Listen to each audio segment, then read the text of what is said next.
There isn't much that you haven't sanctioned over the last 2 years. What's new about this, and what's the objective?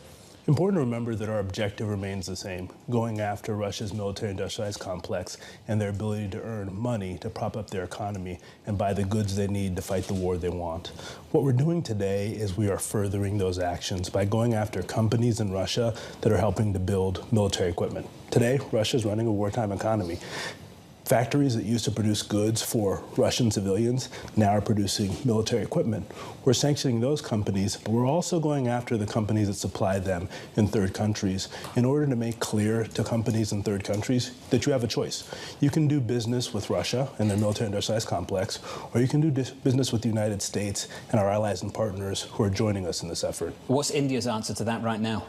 What we've seen from companies in India, but companies around the world, is that when they have a choice between being able to sell things to 50% of the global economy versus selling things to Russia's military-industrialized complex, the choice is pretty easy for them. The key thing that we're doing today is we're sanctioning a number of companies you've never heard of that Russia has set up to try and buy things from India and other countries.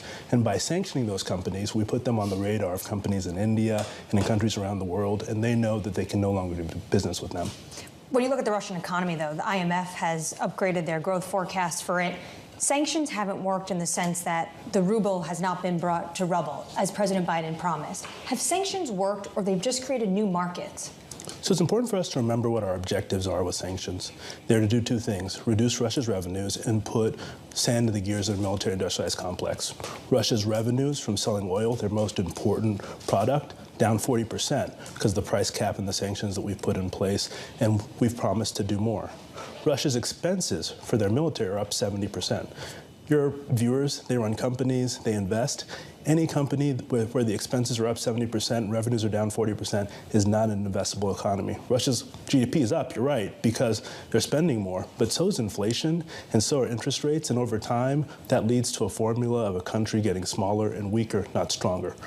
The price cap, though, it hasn't worked all the time. Russia is using shadow fleets. Very hard to track this. So there are times when they are just selling carte blanche how much they want to India and China. India has basically replaced Europe. So they have found a way to go around U.S. sanctions to continue funding their war, because Putin funds his war by oil and gas exports. So you're right that Russia is looking for ways to circumvent our sanctions, but the route you mentioned there is one where what the Russians have are two choices. One is sell oil under the price cap for under $60, or to build up their own shadow fleet. But in order to build that shadow fleet, they have to invest in tankers, not tanks. Every dollar they spend buying a new tanker, every dollar they spend building up their own ecosystem, is a dollar they can't spend on this war of choice in Ukraine, and we're going to continue to force them to make those kind of hard choices. Need to talk about the elephant in the room, $300 billion of Russian reserves. The bulk of that is in Belgium and in France. How close are we to a decision on confiscating those reserves? So it's important to remember that just in December, our leaders set out to have experts talk about what we can do to make sure that Russia doesn't choose when it's going to pay Ukraine for the damages it's done. Over the course of the last several weeks, we've sat down with experts across the G7, and we're looking for ways to unlock the economic value of those reserves for the Ukrainian people. We're already seeing Europe take a step, for example, the windfall profits tax, which they're using to take the profits from some of the companies there to move to Ukraine. And over time, we're going to continue working to look for new ways to unlock that economic value. Can you help me understand how that happens when Belgium and France, who aren't in direct conflict with Russia, how do they go about doing that? So the thing that we know is that ultimately what Russia has done is violated international law. Our leaders have made very clear that Russia is not getting back these assets until they pay for reconstruction in Ukraine. Ultimately, Russia needs to end this war, and our goal is to make sure that we can use the assets that Russia has around the world to fundamentally find ways to help. Are you concerned, though, Wally, about undermining the rules-based order that we all sit around this table and claim to support? That ultimately, if this sets a precedent, that maybe other economies, Western emerging market economies, will look at what's happening in the West and say, I don't want any exposure to that currency anymore at all. Are you worried about that? I think it's important for us to remember that ultimately one of the strengths of the coalition we've built is that it represents the world's largest reserve currencies. And what we're committed to doing, if we take an action, is taking it across the G7.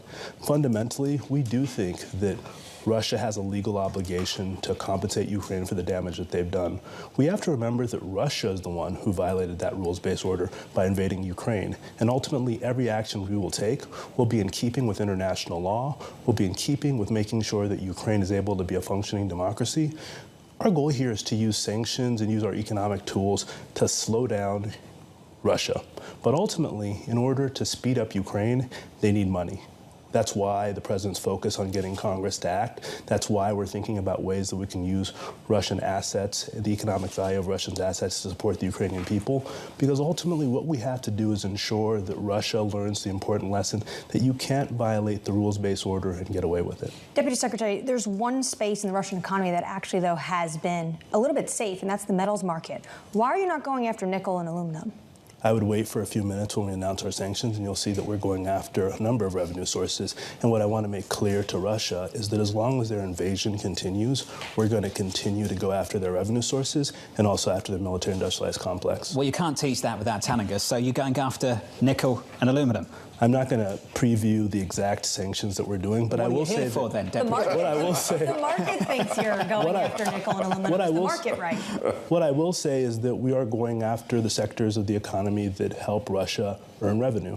That includes commodities. We know that that includes oil, and we've went after the price cap. And what we've done is we've done it in a targeted way that has accomplished two goals. One is making it harder for Russia to earn revenue, while also taking steps to make sure that we protect the rest of the global economy from the repercussions of our actions. And we succeeded at doing that. And you mentioned the price cap, where Russia today is earning less revenue. You don't have to believe me. The Russian Deputy Prime Minister just a few weeks ago complained about the impact the Russian price cap is having on them.